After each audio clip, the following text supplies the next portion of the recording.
Türkiye neden BRICS artı üyesi olmalı? Asya yüzyılı çoktan başladı. Küresel güney her gün güçleniyor. Ekonomik eksen çoktan batıdan doğuya döndü. Okyanuslarda her gün taşınan 33 milyon ton yükün %65'i Asya limanlarında elleşleniyor. Başta Çin olmak üzere Asya güçlerinin ekonomik yükselişi son 200 yıldır Batı hakimiyetinde olan küresel ekonomik düzende evrimsel değil, devrimsel bir değişim getirdi. Geçmişi sömürge ve müstemleke siciliyle karanlık Anglo-Sakson hakimiyetindeki Batı hegemonyası, özellikle 1945 sonrası sadece jeopolitik alanda değil, ekonomik alanda da galibin tüm gücüyle dayattığı dünyaya hakimiyet teziyle ortaya çıktı. Dünya Bankası, IMF ve Amerikan donanması ile kontrol altında tutulmaya çalışılan gelişmekte olan ülkeler, bankalar, SWIFT gibi ödeme sistemleri, dolar ve avro gibi para birimleri, başta deniz olmak üzere ulaşım koridorları, teknoloji, endüstri ve diğer ekonomik bağlantı biçimlerine bağımlılıklar üzerinden vassal devletlere dönüştürülmeye çalışıldılar. Modelin özü böl, yönet. Jeopolitik veya ekonomik düzen dışına çıkılırsa renkli devrim yap. Yoksa silahlı müdahalede bulun idi. Ekonomik düzenle jeopolitik düzen arasındaki ortaklık kıta güçlerinin deniz gücüne dönüşmesini önlemek idi. Bu çerçevede Avrupa'da Almanya ile Rusya'nın yakınlaşması, Asya'da Çin'in denize çıkması ve Rusya ile yakınlaşmasını önlemek asıl hedeflerdi. Bu uğurda Rusya-Ukrayna savaşı birinci hedefi gerçekleştirdi. Artık Avrupa Birliği'nin stratejik bağımsızlığı bitirildi. Ancak Avrasya kıtasının Batı Yarımadası yani Avrupa Birliği Amerika Birleşik Devletleri'ne terk edilirken Asya'nın kendisi Amerika Birleşik Devletleri ve Avrupa Birliği'ne karşı savunma mekanizmalarını emsali önceden görülmemiş derecede güçlendirdi. Bu süreçte Amerika Birleşik Devletleri'nin özellikle Rusya-Ukrayna ve İsrail-Hamas savaşı sonrası ciddi güç erozyonuna uğramasının da katkısı oldu. Yeni dünya düzeni kuruluyor. Bugün Amerika Birleşik Devletleri'nin 1945 sonrası yönettiği Batı merkezli ekonomik sisteme alternatif bir düzen inşa ediliyor. 2006 yılında Rusya, Çin, Brezilya ve Hindistan küresel bir ekonomik girişim yaratarak BRIC grubunu oluşturdu. Güney Afrika Cumhuriyeti 2010 yılında gruba katılarak girişim BRICS adını aldı. Girişimin hedefi gelişmekte olan ekonomileri bir araya getirerek geçmişi sömürgecilik ve müstemleke siciliyle lekeli Kuzey Amerika ve Batı Avrupa kaynaklı zengin ulusların yani Amerika Birleşik Devletleri, İngiltere ve Avrupa Birliği siyasi ve ekonomik gücünü önce dengelemek, daha sonra da çok kutuplu jeopolitik dünya düzenine ekonomik altyapı sağlamaktı. 22 Ağustos 2023 tarihinde Güney Afrika Cumhuriyeti ev sahipliğinde yapılan 15. BRICS zirvesinde BRICS 5 üyenin yanına 4 yeni üye daha ekledi. Mısır, Etiyopya, İran, Suudi Arabistan ve Birleşik Arap Emirlikleri gruba katıldı. 28 Şubat 2024 tarihinde BRICS dönem başkanı Güney Afrika Cumhuriyeti'nin Rusya Büyükelçisi Moskova'da yaptığı bir açıklamada 25 ülkenin BRICS üyeliği için bekleme listesine alındığını açıkladı. Bugün için BRICS artı içinde bulunan 9 ülke dünya nüfusunun %45'inin, küresel ekonominin satın alma gücü paritesinde %36'sının, dünya ihracatının %25'inin, ham petrol üretiminin %44'ünün sahibi. Grupta Birleşmiş Milletler Güvenlik Konseyi daimi üyesi Çin ve Rusya gibi küresel kıtasal nükleer güçler ile Hindistan, Brezilya ve Güney Afrika Cumhuriyeti gibi kıtasal ekonomik askeri güçler bulunuyor. Son genişleme ile Hürmüz Boğazı ve Süveyş Kanalı gibi iki kritik su yolunun kontrolünü sağlayan devletler, yani İran, Birleşik Arap Emirlikleri ve Mısır, BRICS artıda yerini almış oldu. BRICS artının belki de en önemli özelliği, dünyanın en eski medeniyet ve kültürlerinin bugünkü temsilcileri olan devletlerden oluşması. Yeni Kalkınma Bankası 2014 yılında BRICS ülkeleri altyapıyı güçlendirmek ve kredi vermek üzere Yeni Kalkınma Bankası'nı kurdu. Şüphe yok ki IMF'ye rakip olarak ortaya çıkan banka, 1945 sonrasında yürürlüğe konulan Amerika Birleşik Devletleri güdümündeki Bretton Woods sistemine bir manifesto oldu. Diğer yandan Çin liderliğinde 2015 yılında kurulan 81 üyeli AİİB, Asya Yatırım ve Altyapı Bankası da Dünya Bankası'na bir alternatif olarak kuruldu. Unutulmamalıdır ki Dünya Bankası'nın bugüne kadar başkanları ile IMF başkan yardımcıları daima Amerikan vatandaşı olmuştur. İlk kez Asya'dan Batı finans sistemine alternatif sunan iki bankanın devreye girmesi değişimin boyutunu sergilemektedir. Şangay'da bulunan Yeni Kalkınma Bankası'nın en önemli özelliği üye ülkelere kendi para birimlerinde kredi verebiliyor olması. Banka 2022 sonu itibariyle gelişmekte olan ülkelere yollar, köprüler, demir yolları gibi altyapı projeleri için yaklaşık 32 milyar dolar sağladı. Özellikle çoğu Asya ve Afrikalı bugüne kadar Batı sömürgesi olmuş küresel güney ülkeleri Çin'in finansal desteğinden en çok yararlananlar arasında. Söz konusu projeler sadece ekonomik fayda sağlamıyor. Aynı zamanda stratejik etki de yaratıyor. BRICS artı aynı zamanda üyelerinin kendi aralarında büyük çaplı projelere girişmesini de teşvik ediyor. Örneğin son haftalarda İran'la Pakistan petrol boru hattı, Mısır'la Birleşik Arap Emirlikleri 35 milyar dolar kent geliştirme projesi imzaladı. Yaptırım ve ambargolara direniş.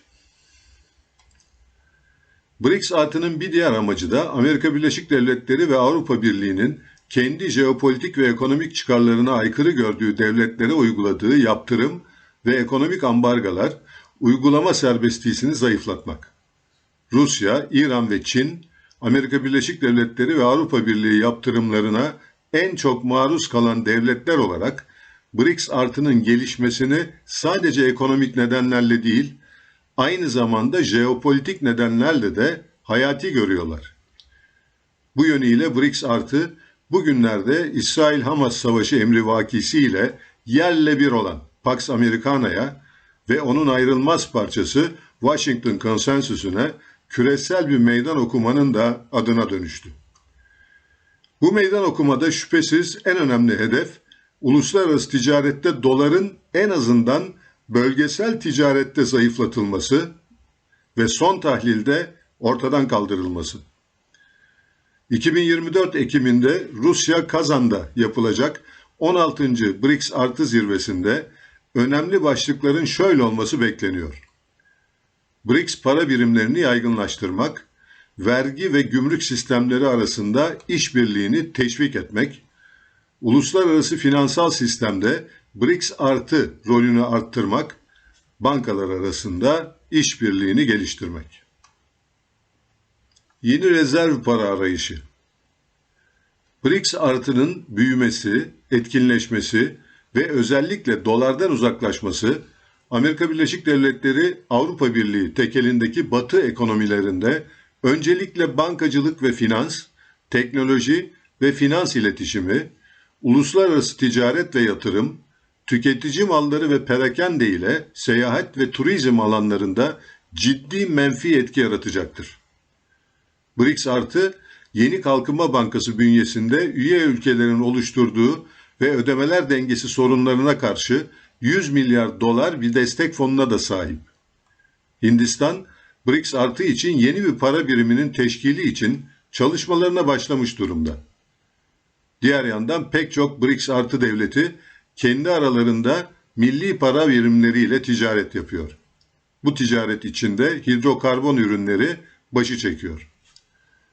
Örneğin Çin ile Rusya aralarındaki ticaretin %95'ini milli paralarıyla yapıyor. 30 Ocak 2024 tarihinde Birleşik Arap Emirlikleri ve Çin aralarında ilk kez dijital para, dirhem kullanarak ticaret gerçekleştirdi. Dijital para özellikle küresel güney ülkeleri için bir seçenek olmaya başladı. Devletlerin dolardan uzaklaşmalarının en büyük nedeni Amerika Birleşik Devletleri'nin rezerv para birimi sahibi olarak büyük bir serbestiyet içinde hedefindeki ülkelere yaptırım ve ambargo uygulamasının bardağı taşırması oldu. Amerika Birleşik Devletleri'nin söz konusu devletleri dünya finans sisteminden soyutlaması, SWIFT'ten dışlaması, döviz rezervlerini dondurması, dolardan uzaklaşma sürecini hızlandırdı. Dolardan uzaklaşmak yaptırımların etkisini azaltırken bu devletlerin dünyadan soyutlanma tehdidini azaltıyor. Bugün için küresel rezervde doların %60, avronun %20 ve renminbinin %3'lük bir payı söz konusu olsa da BRICS artı ülkeleri kendi milli paralarıyla desteklenecek dijital finansal enstrüman sepeti kurmaya çalışıyor. Küresel Güney. BRICS artıya üye olmak isteyenler arasında çoğunluk ülkenin Amerika Birleşik Devletleri'nin özellikle 2001 sonrası ortaya çıkan yıkıcı ve ayrıştırıcı politikalarına tepki gösteren küresel güney devletleri yer alıyor. Bu devletler arasında Afrika'da Cezayir, Mısır, Fas, Nijerya ve Senegal yer alıyor.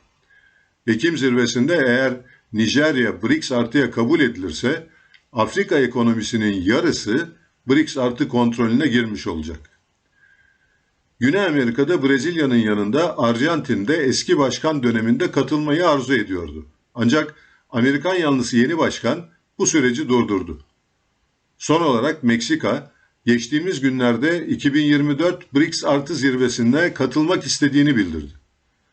Genişleme bu şekilde yürürse 2028 yılında BRICS artının dünya ekonomisinin %35'ten fazlasını kontrol etmesi bekleniyor. Bu değer G7 devletlerinin katma değerinin üzerinde olacağından dünya ekonomisinin yönlendirilmesinde BRICS artı çok önemli yere sahip olacak. Bunun jeopolitik sonuçları olacaktır.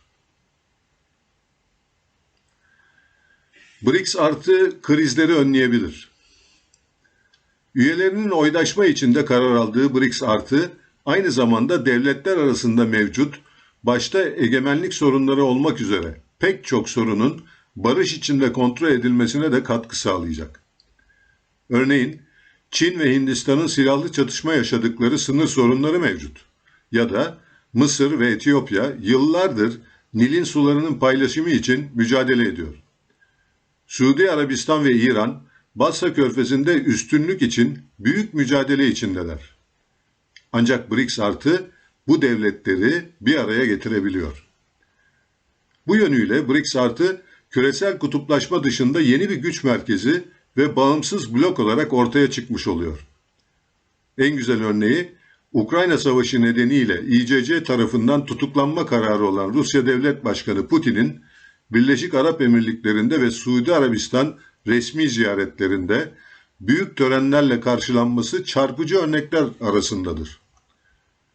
Daha da öte, BRICS artı devletlerinin Amerika Birleşik Devletleri tarafından dayatılan Rusya karşıtı yaptırımlara katılmaması gösterilebilir. Hindistan'ın belirleyici rolü. BRICS artıda küresel dengeleri etkileyecek şüphesiz en önemli aktör Hindistan olmaya devam ediyor. Zira Hindistan, Anglo-Sakson deniz gücü liderliğinin Hint-Pasifik bölgede Çin'i dengelemek için yanına çekmek istediği en önemli güç. Amerika Birleşik Devletleri'nin Hindistan'ı Quad, Amerika Birleşik Devletleri, Japonya, Avustralya, Hindistan bloğu ya da I2-U2, Hindistan, İsrail, Amerika Birleşik Devletleri, Birleşik Arap Emirlikleri bloğu içinde tutma gayretlerine ya da Çin'in kuşak ve yol girişimine karşılık Amerika Birleşik Devletleri önderliğinde Hindistan Orta Doğu Ekonomik Koridoru girişimini ortaya çıkarması bu nedenle önemliydi. Ancak tüm bu teşviklere karşı Hindistan, Ukrayna'da NATO genişlemesinin sebep olduğu savaşta Amerika Birleşik Devletleri'nin yaptırımlarına katılmıyor. Amerika Birleşik Devletleri tarafından son 10 yılda önüne her türlü stratejik ve ekonomik fırsat pencereleri açıldığı halde Hindistan tercihini BRICS artı yanında kullanıyor. Türkiye nerede? Neokan etkisindeki Amerika Birleşik Devletleri ve Avrupa Birliği her gün madden ve ahlaken çöküyor. Ancak Ankara büyük bir stratejik körlük içinde Amerika Birleşik Devletleri ve Avrupa Birliği'nin gönüllü hayranlığı statüsünü korumaya devam ediyor. Bu hayranlık Tanzimat dönemi ve mütareke döneminin İngiliz mandacıları ile Sivas Kongresi'ndeki Amerikancı mandacıların özenti kompleksi içindeki ruh haline benzetilebilir. Avrupa Birliği üyesi olmadan Gümrük Birliği üyesi olma garabetini başarı olarak sunan bir devlet sisteminin içindeyiz. Düşünebiliyor musunuz? En güçlü olduğumuz savunma sanayi teşkilatı içinde dahi NATO dairesi kurabiliyor. Avrupa Birliği Gümrük Birliği tuzağı. Tansu Çiller Başbakanlığında Atlantik hegemonyasına kayıtsız şartsız teslimiyetin bir nişanesi olarak Avrupa Birliği ile 6 Mart 1995 tarihinde Gümrük Birliği Anlaşması imzalandı. Osmanlı dönemindeki kapitülasyonları aratmayan Gümrük Birliği'ne Türkiye o kadar kolay teslim olmuştu ki dönemin Fransız Büyükelçisi Eric Rollo anlaşma ile ilgili şunları söylemişti. Türkiye büyük ödünler verdiği çok haksız bir anlaşmaya imza attı. Bu anlaşma yeniden düzenlenmez ise Türkiye ekonomisi açısından bir felaket olur. Avrupa pazar istiyordu, isteğinden fazlasıyla elde ettik. Alman Dışişleri Bakanı Klaus Kinkel da aynı dönemde şöyle demişti. Türkiye artık bizim Cezayir'imizdir. Bu birliğin sonunda Türkiye tam üye olmadan, yani tüm ortaklık haklarını elde etmeden kendi pazarını artık Avrupa'ya açmıştır.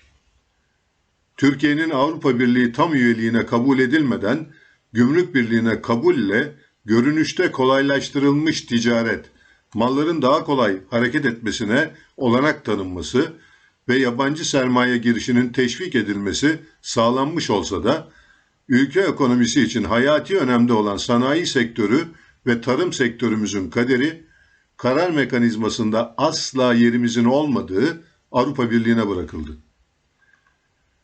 Avrupa Birliği'ne tarımsal ihracat konusunda bu sektörün büyümesini engelleyebilecek kısıtlamalarla karşı karşıya kaldık ve küçüldük. Bugün inanılması güç de olsa tarımda dışa bağımlı ülke haline geldik. Bu anlaşma ile Türkiye Avrupa mallarına kapılarını açtı. Buna karşılık diğer ülke ve bloklarla serbest ticaret anlaşmaları yapmamız kısıtlandı. En önemlisi Avrupa Birliği'nin tüm ticari kararlarını çıkarlarımıza olsun olmasın kabul ettik. Anlaşmazlık durumunda ise tek Türk yargıcın olmadığı Avrupa Birliği Adalet Divanı'nın vereceği tüm hukuki kararlara uymayı kabul ettik. Bu anlaşmayla Atatürk'ün kurduğu Türkiye, süresiz biçimde Avrupa Birliği'ne üye yapılmaksızın Brüksel politikalarına bağımlı kılındı ve postmodern müstemlekeye dönüştürüldü. Bugün Gümrük Birliği sonrası aradan geçen 29 seneye rağmen Avrupa Birliği'ne tam üye yapılmadık. Tarihte örneği görülmemiş onursuz bir durumla karşı karşıya kaldık.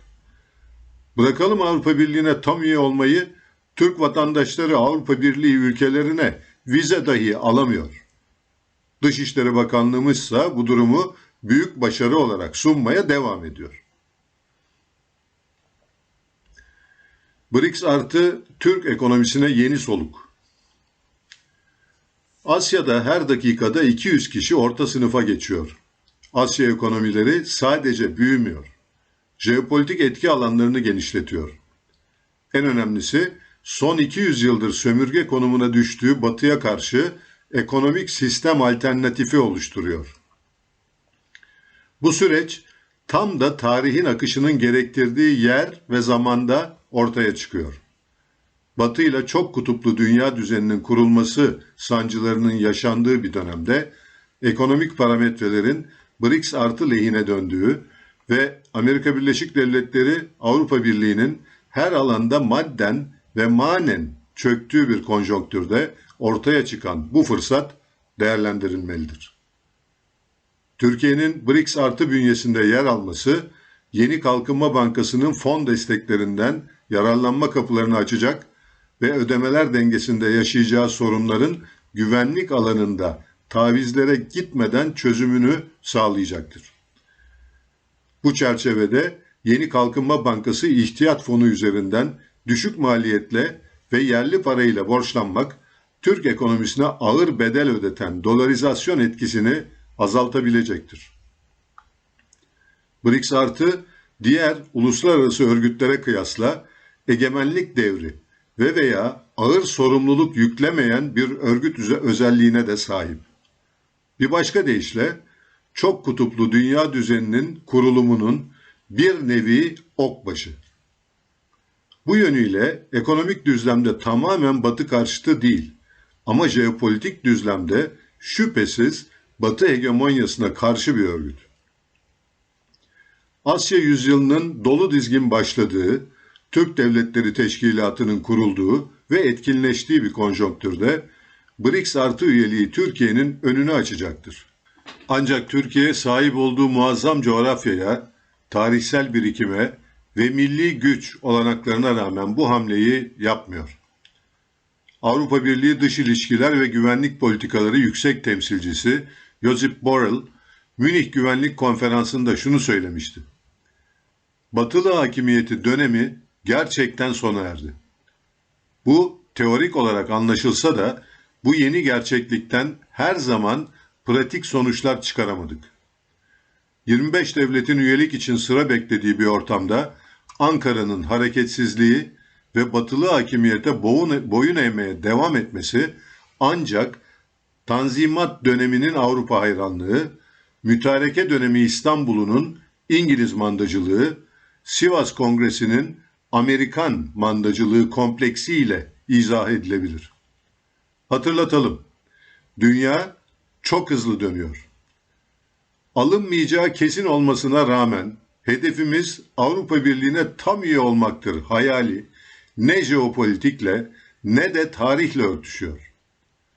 Türkiye'nin çağdaş uygarlıklar seviyesine gelmesi için Avrupa Birliği üyesi olması da gerekmiyor.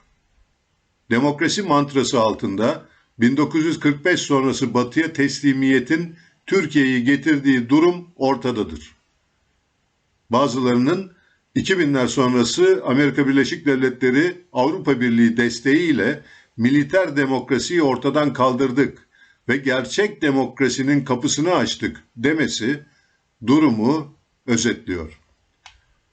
Bugün güzel ülkemizde yoksulluk, yolsuzluk, ahlaki çöküntü, antilaik ve bölücü kamplaşma tarihinde görülmedik seviyelerde zirve yapmış durumdadır.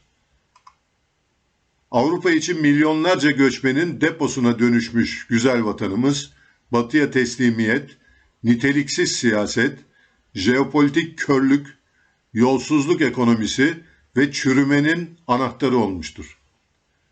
Tekrar hatırlatalım. Türkiye'nin Kemalizme geri dönmekten ve Asya yüzyılına katılmaktan başka çaresi kalmamıştır. BRICS artı bu rotada başlangıç tuğlası olacaktır. Tanrı yüce Türk ulusunu korusun. Cem Gürdeniz